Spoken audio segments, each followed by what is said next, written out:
নমস্কার, আমি মৌমিতা। আমার কবিতা পাঠ চ্যানেলে আমার সকল শ্রোতা বন্ধু এবং দর্শক বন্ধুকে আন্তরিক শুভকামনা জানিয়ে আজকের গল্প পাঠ শুরু করছি। আজ আমি আপনাদেরকে পড়ে শোনাব প্রতিভা বসুর লেখা একটি অপূর্ব সুন্দর ছোট গল্প। গল্পের নাম স্বপ্ন। শুনতে থাকুন আজকের গল্প স্বপ্ন। আশ্চর্য, এতক্ষণ দেখা হয়নি। দেখা হলো ট্রেন থেকে নেমে রাস্তায় ওঠা সিঁড়িতে। অথচ দুজনেই এসপ্ল্যানেড থেকে একসঙ্গে মাটির তলা ট্রেনে উঠেছে, একসঙ্গে টালিগঞ্জে এসে নেমেছে। তারপর যখন সিঁড়ি দিয়ে পথে উঠে আসছেন তখন চোখাচোখি হয়ে দুজনের হাত জড়িয়ে ধরে বললেন, হুমা, তুই তুই উঠেলেন রাস্তায়। দুজনেই বয়স্ক, শিক্ষিত চেহারা, শ্রীমতীও বটে। এরা একই সঙ্গে ম্যাট্রিক পাশ করেছেন, প্রেসিডেন্সি কলেজে একসঙ্গে পড়েছেন, বিএ পাশ করবার পরে ছাড়াছাড়ি। দেবযানী প্রথম শ্রেণীতে উত্তীর্ণ হয়ে অক্সফোর্ডে গেলেন, বিদিশা এমএ পড়তে লাগলেন।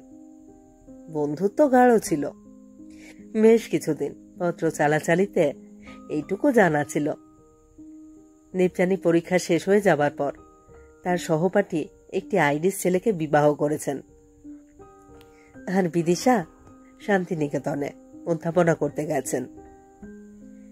তারপরে বহু বছর অতিক্রান্ত হবার পরে এই দেখা। ততদিনে দুজনেই অবসরপ্রাপ্ত। দেবযানী মিসেস বাওয়েজ হয়েছেন, আর বিদিশা মিসেস চ্যাটার্জি হয়েছেন। ফুটপাথে দাঁড়িয়ে কথা আর ফুরোয় না। শেষে মিসেস বাওয়েজ বললেন, তুই কোন দিকে? মিসেস চ্যাটার্জি বললেন, আমি তো গল্ফ ক্লাবে। আর তুই? আমি রিজেন্ট পার্কে। বাড়িতে কে আছে? কেউ না, একলা একেশ্বরী। তোর?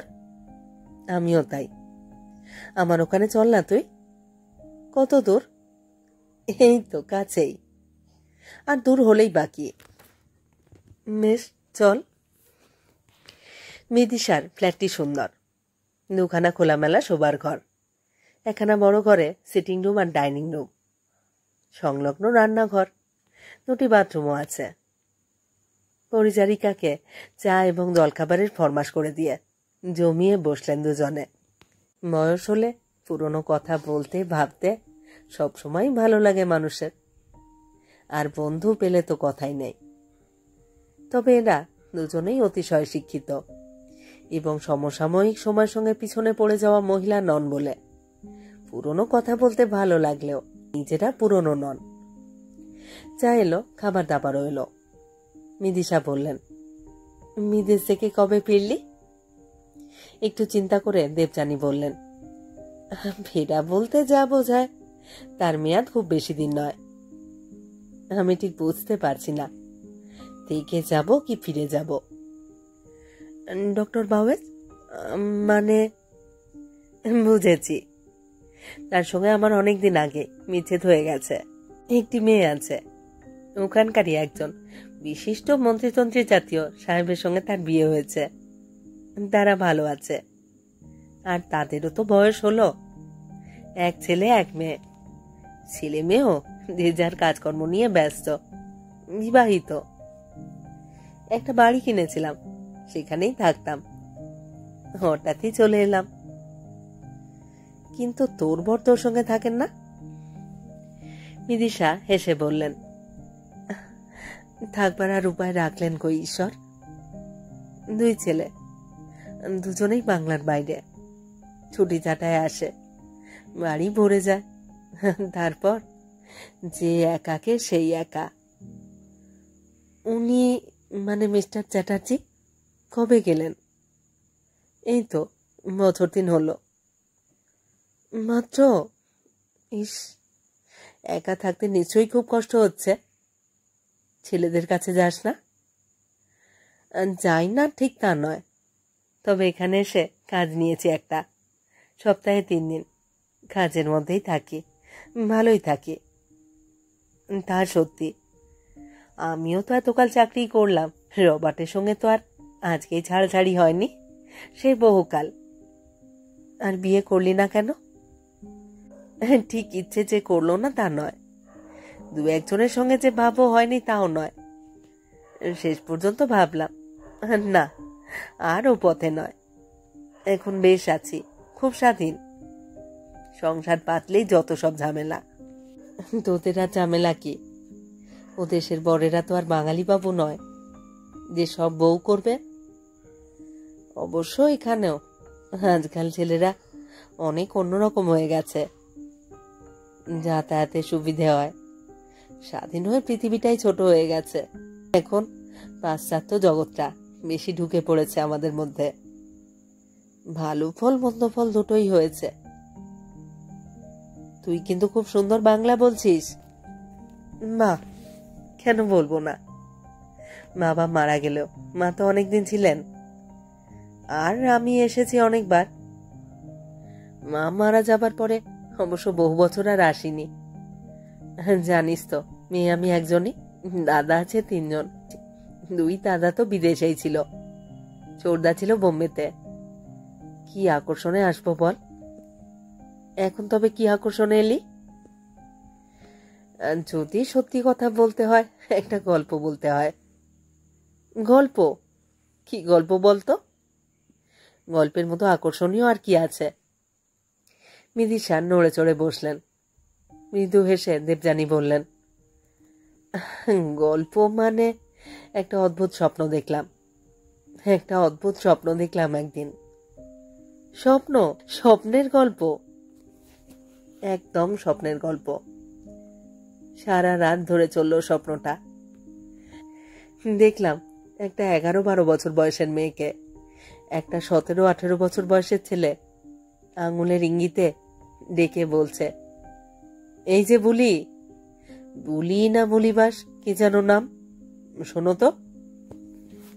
মেয়েটা দামাল, স্বভাব খুব সরল, বয়স যাই হোক, চরিত্রে ছেলে মানুষই এখনো কাটেনি। চোখ কুঁচকে চলে যেতে যেতে মেয়েটি বলল, কি বলছো? আমিও আবার তোমার ঠিক নামটা জানি না। বরুণ নাকি বলছি, ঠিক কোনটা বলো তো? ছেলেটা শুধু বললেই না, একেবারে প্র্যাকটিক্যাল শিক্ষা দিয়ে এক লাফে এগিয়ে এসে একটানে যেন বড়শি দিয়ে মেয়েটাকে কাছে নিয়ে এসে বললে, এবার বলো তো কুকুমনি, জোর বেশি কার, মুলিবাস নাকি বড়শি খোঁচার? হাতটা শক্ত করে ধরে রাখলো। মেয়েটা কোনো মতেই সে হাত ছাড়াতে পারল না।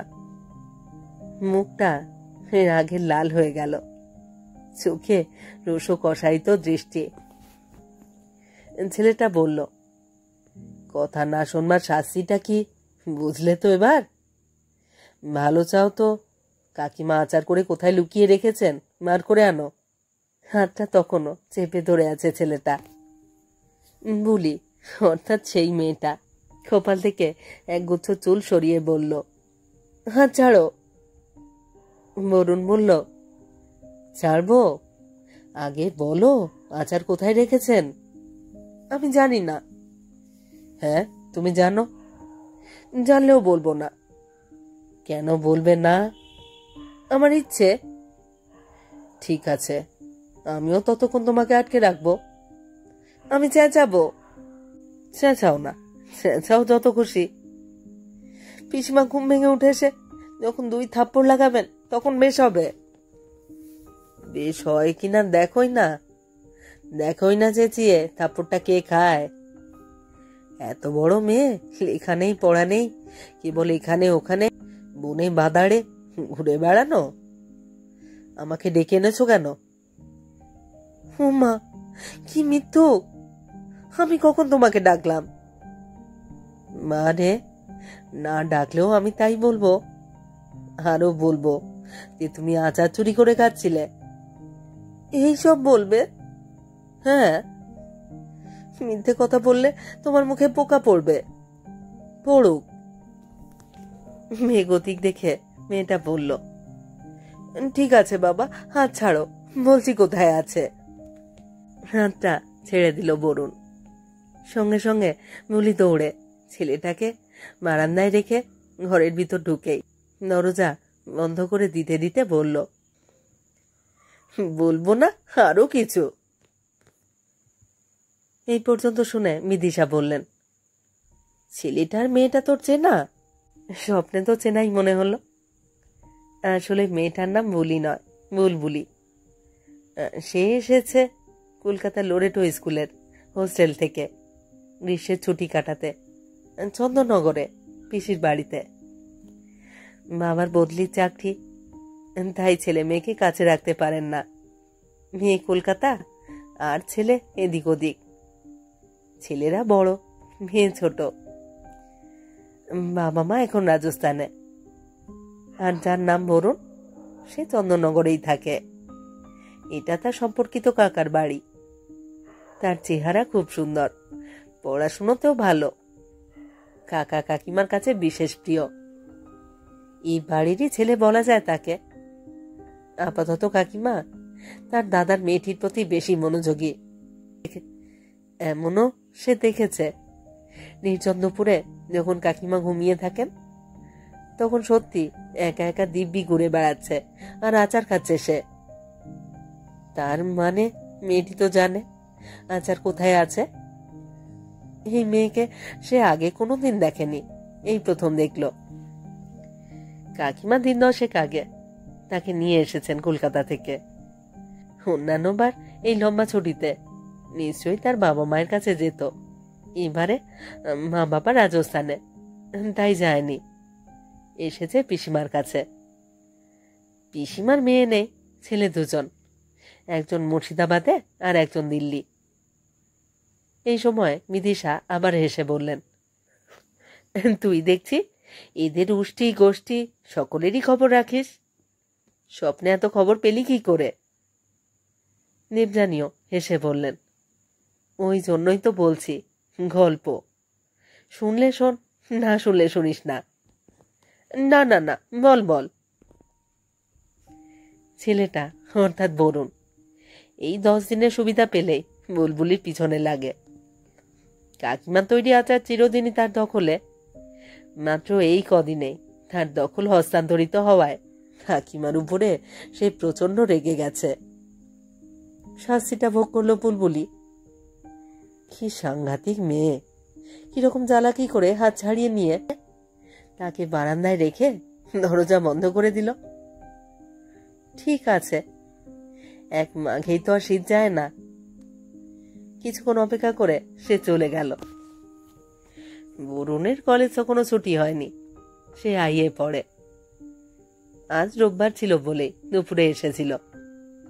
আর 2-3 দিন বাদে পিসিমা বললেন, বরুণটা কদিন আসছে না কেন বলতো?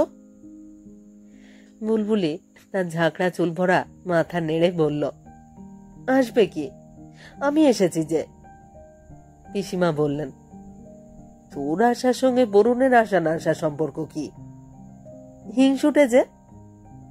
হিংসুটে? কাকে হিংসা? উমা, কেন আমাকে? পিসিমা হেসে ফেললেন, আদর করে বুকে জড়িয়ে ধরে বললেন, পাগলিটা, তোকেও হিংসে করবে কেন? কেন? তার আমি কি জানি? হিংসুটেরা ওই রকমই হয়। তুই কি করে জানলি ও হিংসুটে? সে আমি জানি। ও, একদিনেই বুঝে ফেলেছিস? ওকে তুমি কিন্তু আচার দিও না পিসিমা। সবই তুই একা খাবি? বরুণের জন্য আলাদা বয়ামে রেখেছি আচারের পোকাও।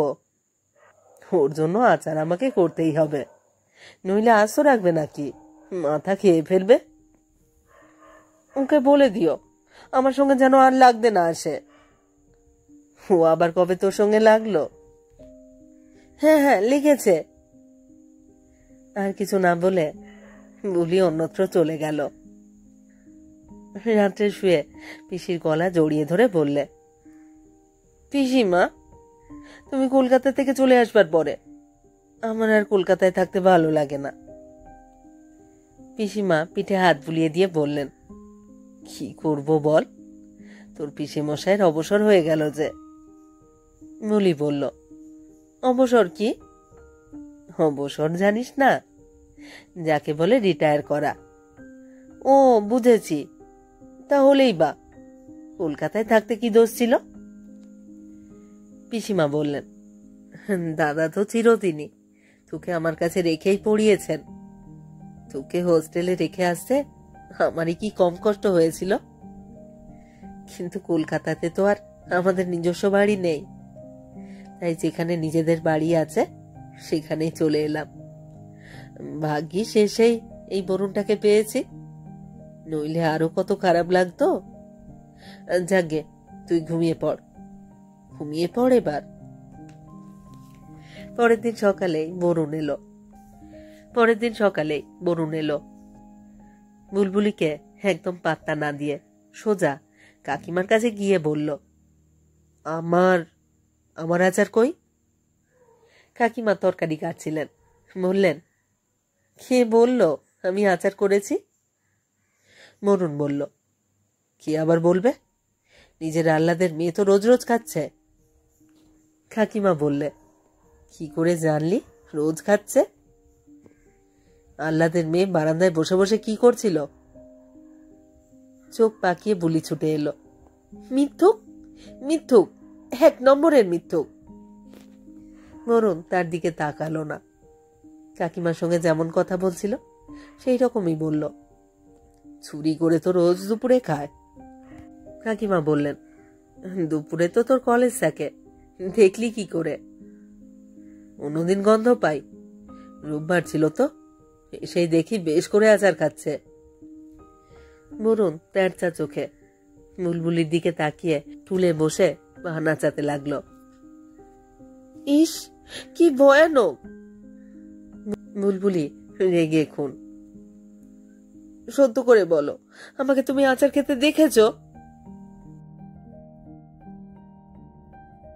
বুলবুলি যেন মানুষই নয় এমনই ভাবে তাকে অবহেলা করে কাকিমাকে বরুণ বলল, আমার আচার আমাকে দিয়েই দাও, আমি চলে যাই।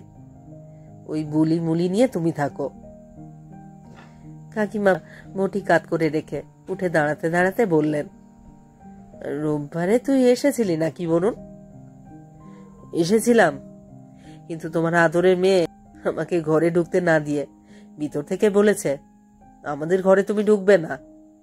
ওই যে আচার চুরি করে খাচ্ছিল না, তা যদি তোমাকে বলেছি সেজন্যই দরজায় খিল লাগিয়ে দিল। আমি ভেবেছি আমার আচার আমি আজ নিয়ে যাব, আর আসবো না যতদিন তোমার মেয়ে চলে না যায়। দেবযানী চায়ে শেষ চুমুক দিয়ে কাপটা রাখলেন। মিথিশা বললেন, তারপর? দেবযানী বললেন, না, তারপর আর বেশি কিছু নেই, স্বপ্নের ব্যাপার তো, সবই উল্টো পাল্টা। হঠাৎ দেখতে পেলাম বরুণ আর বুলবুলি গঙ্গার ধারে বেড়াতে এসেছে। কোথাও বসে বরুণ বলল, তাহলে তুমি কালকেই চলে যাবে? এই কথা শুনে বুলবুলি চোখে জল এলো। মুখ নিচু করে বসে থাকতে থাকতে হাঁটুতে মুখ গুজে সে কাঁদতে লাগলো। বরুণ তাকে কাছে টেনে এনে তার ভেজা গালে একটা চুমু খেলো। বুলবুলি বাধা দিল না। শুনতে পেল বরুণ বলছে, যে কদিন রইলে কি বলি তো ঝগড়া করলে, একটা কথা তো তোমাকে বলাই হলো না। বুলবুলি বলল, কি কথা? আমার একটা বউ আছে, খুব সুন্দরী বউ, আমি তাকে খুব ভালোবাসি। বুলবুলি ছিটকে সরে গিয়ে বলল, সত্যি? বরুণ বললে, হ্যাঁ সত্যি, একেবারে 3 সত্যি। বুলবুলি বললে, তাকে তুমি দেখাওনি কেন আমাকে? বরুণ হেসে বললে, মারে সময় পেলাম কোথায়? আমাকে তুমি যে 2 চোখে দেখতে পারো না। কি ভাগ্য যে আজ আমার সঙ্গে বেড়াতে এলে, তাই তো বলতে পারলাম। পিসিমা দেখেছেন তোমার বউকে? হ্যাঁ, কতবার। তবে আমাকে কেন কোনোদিন বলেননি সে কথা? জানেন যে আমাকে তুমি একেবারেই পছন্দ করো না, তাই বলেননি। আমি দেখব, আমাকে দেখাতে পারবে? কেন পারবো না? বড় বড় নিঃশ্বাস নিতে নিতে বুলবুলি বলল, চলো আমি তোমাদের বাড়ি গিয়ে আগে তোমার বউকে দেখব। দূরে দাঁড়িয়ে বরুণ বলল, বারে আসবার সময় তো আয়নার ধারে বসে কতক্ষণ ধরে মুখ দেখতে দেখতে চুল বাঁধলে, তবুও আমার বউকে দেখবার স্বাদ মিটল না। স্বাদ মিটল না তোমার? কি কি আবার, যা সত্য তাই। ওই আয়নায় যার মুখ দেখেছ সেই আমার বউ। অসভ্য! এইসব ইয়ার্কি মারবার জন্য আমাকে গঙ্গার ধারে বেড়াতে নিয়ে এসেছো না? অসভ্য কি? গঙ্গাকে সাক্ষী রেখে বলছি, এই বউই আমার প্রথম, এই বউই আমার শেষ।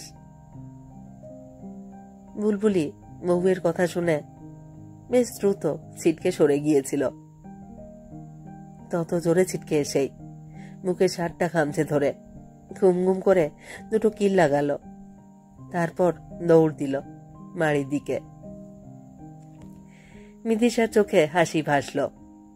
বললেন, আর তারপর? দেবযানীও চোখে হেসে বলল, তারপর স্বপ্ন শেষ হলো, মোরের পাখিও ডেকে উঠল। ও, আর তারপরে তুই কলকাতা এলি? হ্যাঁ, তারপরে আমি কলকাতা চলে এলাম। স্মৃতির পোকারা মরে না, সেজন্যই সেই চন্দননগরে গিয়েছিলাম। পিসে মশাই পিসিমা মারা গেছেন, পিসিমার বড় ছেলে সপরিবারে মাস করছে সেখানে। বরুণদের চিন্তা কিনা সে কথা জিজ্ঞেস করলাম। দাদা বলল, বরুণকে আবার কেউ না জেনে এমন কখনো হতে পারে নাকি? কি একটা মানুষ, কবে পন্ডিচেরি চলে গিয়েছেন। শ্রী অরবিন্দের শিষ্য যে। ওমা, বিয়ে করেননি? না না, সে তো জ্যাঠামশাই জেঠিমা বেঁচে থাকতেই সন্ন্যাস নিয়েছিল। বিয়ের জন্য জোর করলেন বলেই তো এটা হলো। বিদিশা হেসে বললেন, তাহলে কি এখন পন্ডিচেরিতে যাবি নাকি?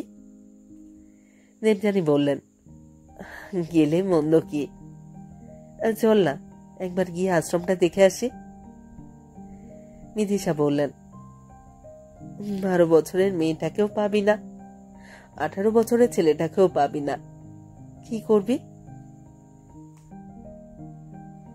সকালের সুর ভৈরবী আর বিকেলের সুর পূরবী, কোনোটাই খারাপ নয় বলে শব্দ করে হেসে উঠলেন দেবযানী। আবার তখনই থেমে গিয়ে বললেন, বরুণকে যে এতকাল ভুলে থেকে এখন হঠাৎই কি ভীষণ দেখতে ইচ্ছে করছে, ভাবতে পারবি না। যদিও জানি সেই ইচ্ছে আমার কখনোই পূরণ হবে না, দেখলেও কি আমি চিনতে পারবো?